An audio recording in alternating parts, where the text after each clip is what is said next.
Sometimes life changes in less than a minute. In my case, it was in the 20 seconds the elevator took to go up from the first floor to my seventh floor apartment. I got in with my heavy grocery bags thinking about my granddaughter and the Sunday pot roast I was going to make for dinner. Everything was normal routine, almost boring, until the elevator stopped on the fourth floor and my new neighbor Lionel Evans stepped in. He's a quiet man in his 50s with a soft voice who always greets me politely. But that afternoon, he didn't look me in the eye. His breathing was ragged and his hands were trembling. As the elevator doors started to close again, he discreetly slipped me a small note folded into 4 parts.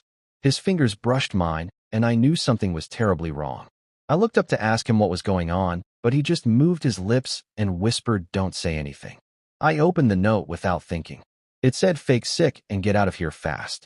I froze. My first impulse was to laugh, to believe it was some absurd joke. But then I saw his face pale, tense, like someone who knows danger is too close. My heart started pounding hard. I didn't understand anything, but something inside me screamed to trust him. I clutched my chest and pretended to be dizzy. "Oh dear God," I mumbled, swaying and stumbling. "I don't feel well." Lionel pressed the emergency button. The elevator stopped between floors, and with an effort he managed to pry the door partially open. "Get out, Miss Sterling," he whispered firmly now. And that's what I did. I scrambled out, trembling, my grocery bags tumbling to the floor. I leaned against the hallway wall as he stayed inside holding the door. When our eyes met one last time, I knew this wasn't a game. There was genuine fear in his eyes. Minutes later, sirens began to fill the street. The noise was coming from the parking garage, and the echo climbed the condo tower's walls.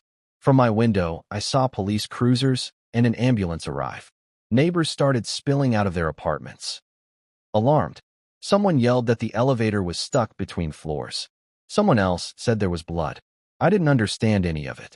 I wanted to go down, but my legs wouldn't move. I sat down in the hallway, trying to process what had happened. Lionel, the note, the fear on his face. What had he been trying to prevent? What did he know that I didn't? An officer knocked on my door a few minutes later. "Are you Miss Aller Sterling?" he asked urgently. "Yes, officer, what's going on?" "Did you know the man who was in the elevator with you?" My heart stopped. What happened to him? He was found deceased when the paramedics arrived. I felt an emptiness in my stomach. Deceased, but I just spoke to him. The officer lowered his gaze. "It appears someone attacked him." I couldn't sleep that night. Every time I closed my eyes, I saw his look. I thought about that note, and how if I hadn't listened to him, I would have been the one left there. I turned on the lamp and opened the note again and again, as if the letters would change. "The 8th floor, yes, Kendra Reed. Isn't that your daughter-in-law?"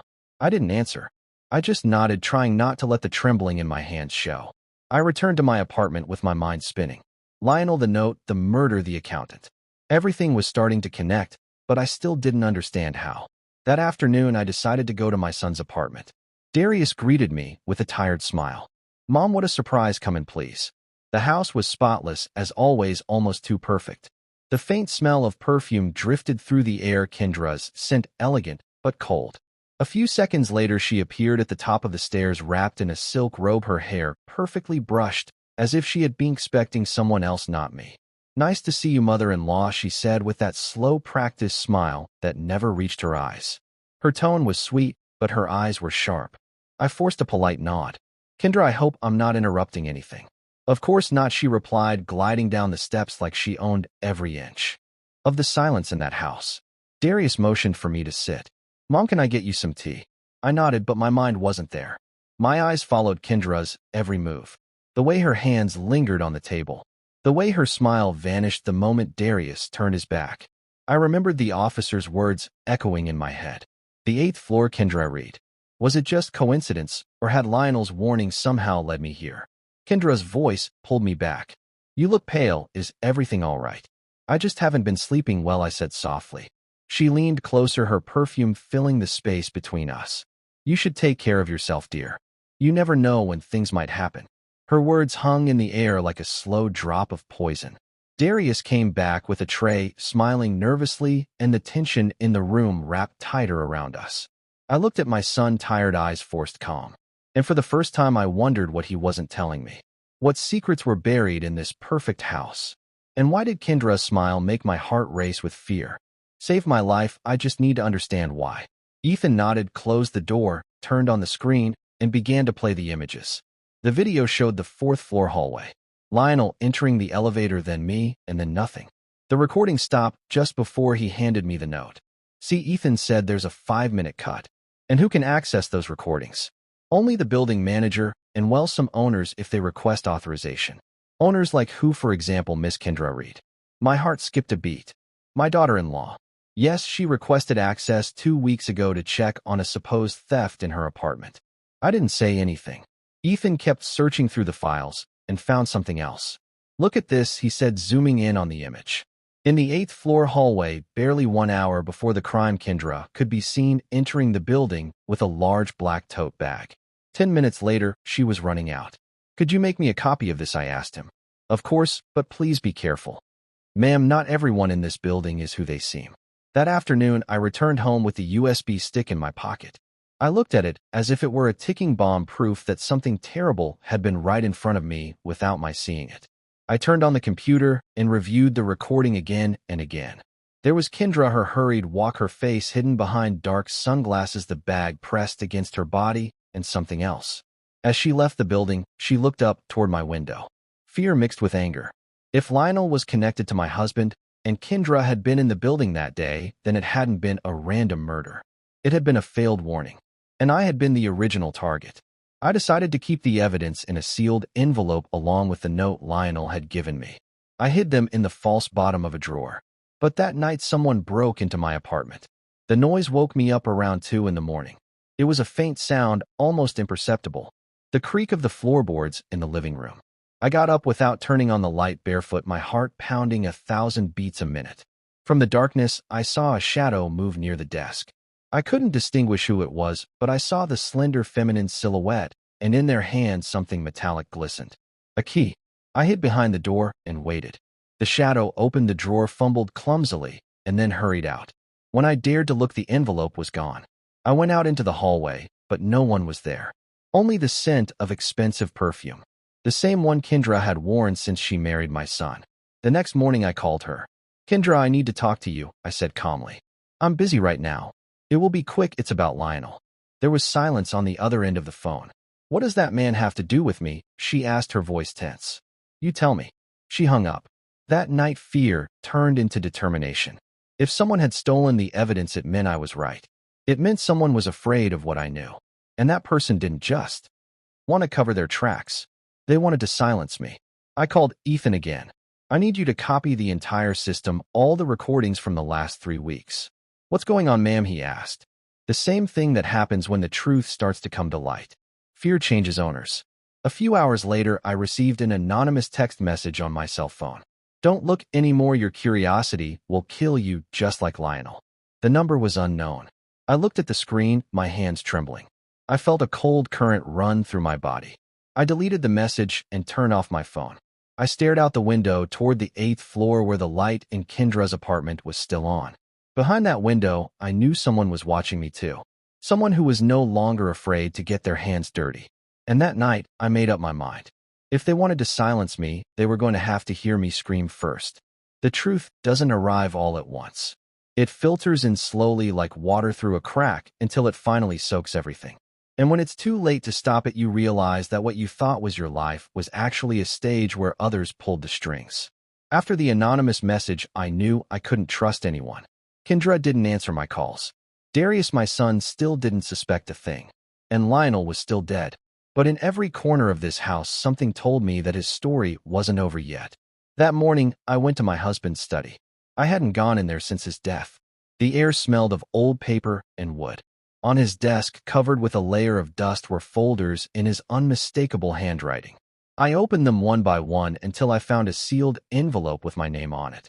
Era, if something happens to me, find Lionel Evans. He's the only one I trust. A shiver went through me. Everything was connected. Marcus had known him, maybe even worked with him, but on what? Among the documents, I found a thicker folder marked with a name I was beginning to hate. Kendra Reed. Inside were copies of contracts, transfers, and photographs. And there finally the truth began to take shape.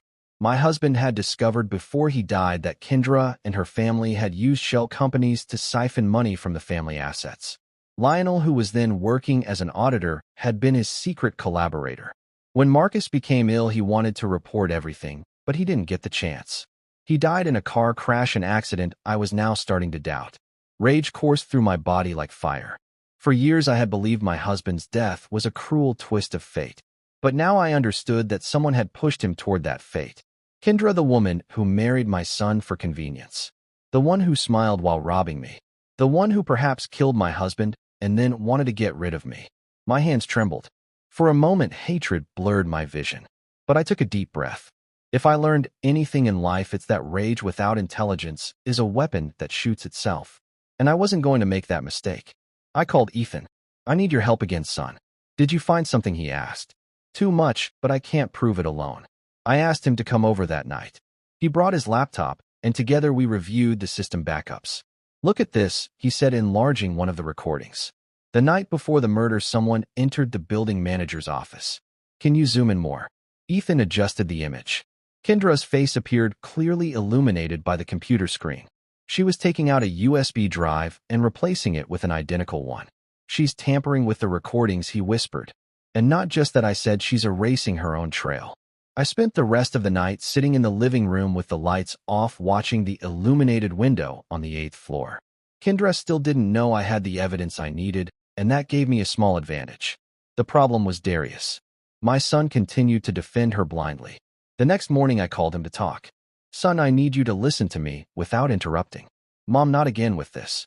Your father didn't die in an accident," I said firmly. He paled. "What are you saying?" "I have proof documents. Your wife was involved in fraud, and the man who died in the elevator was part of that scheme." "Stop it, Mom," he yelled, standing up. "Don't invent crazy stories." "I'm not inventing anything. She knew Lionel was going to talk. That's why they killed him." "She did." "You're delirious." He looked at me furiously. But deep down I saw something different. Fear. Fear that it might be true. That night Kendra called me. "What did you tell Darius?" she asked in a low, restrained voice. "Only the truth. You should be careful, mother-in-law. People who stir up the past sometimes end up buried with it." "Is that a threat?" "No, it's advice." And she hung up. I stood there looking at the phone, trembling. It was the first time she had shown her true face. She no longer bothered to pretend. At midnight, I went down to the mailbox and found an envelope with the same blue ink as the elevator note. Inside was a single sentence. "Don't confront her alone. Wait for my signal." My heart leaped. The handwriting was the same as Lionel's. Was it possible? Could he be alive? I ran up the stairs, the envelope clutched to my chest. If Lionel had survived, it meant everything could still change. And if not, someone was following his plan for him. I didn't sleep that night. Fear was no longer fear. It was fuel. Pain had turned into strategy. And for the first time in a long time, I stopped being the victim. I gathered my husband's documents, Ethan's recordings, and the note. I put everything in a red folder and wrote a phrase on top. "The truth doesn't hide. It waits." I stored the folder in a safe place. I knew Kendra wouldn't stay quiet. I knew she would come for me. And when she did, I would be waiting. When a woman has been betrayed many times, she learns to smile, even while digging the trap. And I had been learning all my life. The letter with Lionel's handwriting gave me the momentum I needed. "Don't confront her alone. Wait for my signal." That was the phrase that kept me going. I didn't know if it came from him or from someone following his trail. But the message was clear. I shouldn't rush. I spent the following days planning. It had to be done calmly without raising suspicion. Because if anything characterized Kendra, it was her ability to fake it. She knew how to manipulate. She knew how to lie. And above all, she knew how to hide fear. I decided to host a family dinner. It was something I hadn't done since before Marcus's death. I called Darius with the sweetest voice I could fake. "Son, we haven't had dinner together in a while. I'd like to invite you both over." "Are you sure, Mom?" "Kendra might not. Just tell her it will be a quiet dinner. Just family." "Okay, I'll tell her." When I hung up, I took a deep breath. Quiet, I thought. It will be anything but. That night, I sat across from the table and observed every detail. White tablecloth, clean glasses, lit candles. Nothing should look out of the ordinary. But under the tablecloth, in a black folder, rested the evidence. The documents my husband had saved. The photos. The recordings. And the copies Ethan had recovered from the system. When I heard the doorbell, my heart leaped. Darius entered first, smiling. Behind him was Kendra, in her red dress, with that calculated look that always reminded me of a cat watching its prey. Everything looks so nice, mother-in-law, she said, touching the china with her fingers. I didn't know you still felt like celebrating anything.